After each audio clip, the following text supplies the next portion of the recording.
So this was a question from test 1, specifically 1C, and it was asking about the reaction of 1-butene, and that reacted with borane and peroxide and water and base, and the product is an aldehyde or 1-butanal. And the question was not so much about the product of this reaction, it was more about the mechanism by which that product was formed.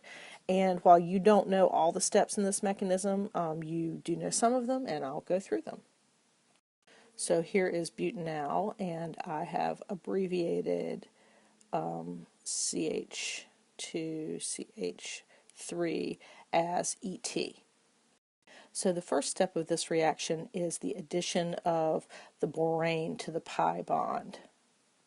Recall that borane does anti-Markovnikov addition to the pi bond, and that means that the hydrogen is going to go onto the more substituted side of the pi bond, and the borane is going to end, and eventually the oxygen is going to end up on the less substituted side.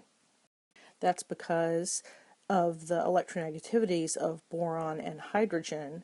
Hydrogen in this case is actually a nucleophile and boron is actually an electrophile.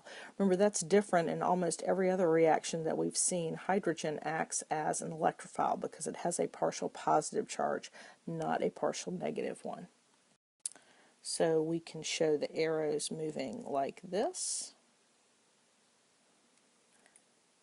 Okay, so here we see the transition state for the reaction, and you can see that now in this transition state the dashed green lines represent the partial breaking and formation of bonds in the transition state, and you can see that you're ending up here with a partial positive charge as that pi bond breaks on the more substituted end of the alkyne, and that's where the hydrogen is going to end up bonded. And now you can see here we have our intermediate product where we have the hydrogen bonded to the more substituted carbon and the boron bonded to the less substituted carbon. Now, removing the boron and replacing it with oxygen is not a mechanism that we've talked about, and it's not one that you need to know, but it is what happens once you add the base and the peroxide and the hydroxide. Now, something we haven't talked about, or we have talked about it, we know that once we add the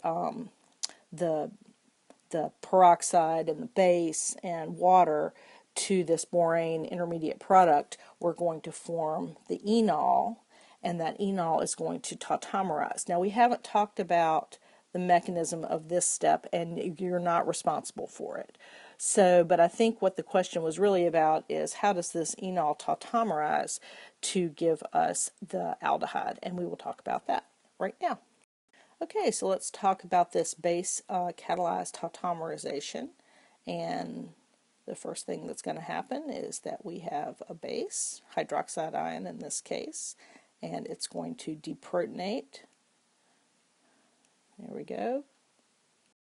So we end up with an enolate ion, which, recall, has a resonance structure that looks like this. And if you want to show the arrows for the resonance structure, they'd look like that.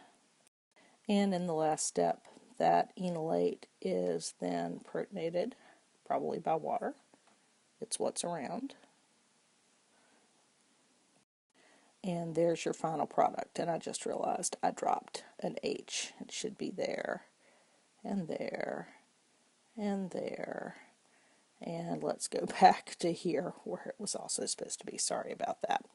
All right, so that's your mechanism for tautomerization.